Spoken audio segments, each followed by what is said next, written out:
Bago sa saksi, itinumba ng riding in tandem ang isang babae sa Valenzuela. May hawak ng CCTV footage ang mga pulis. Saksi, si Jamie Santos, exclusive. Sa kanto ng F. Bautista sa Marulas, Valenzuela City, bumulagta ang babaeng ito matapos pagbabarilin ng riding in tandem. Kwento ng isang vendor na nakapwesto sa kanto, padilim pa lang nang bigla siyang makarinig ng sunod-sunod na putok ng barila. May narinig akong putok. Guman. Ilang putok po narinig niyo? Narinig ko mga 3 eh. Sa takot, hindi niya raw agad nagawang silipin kung saan nanggaling ang mga putok. May sinusundan na raw lead ang mga pulis sa motibo.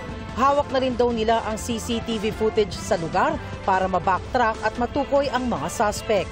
Meron na rin tayong sinusundan. So may mga investigation tayong ginagawa. So hindi pa natin pwedeng i-reveal dahil masyado pang premature. Baka mabulabog yung trabaho namin.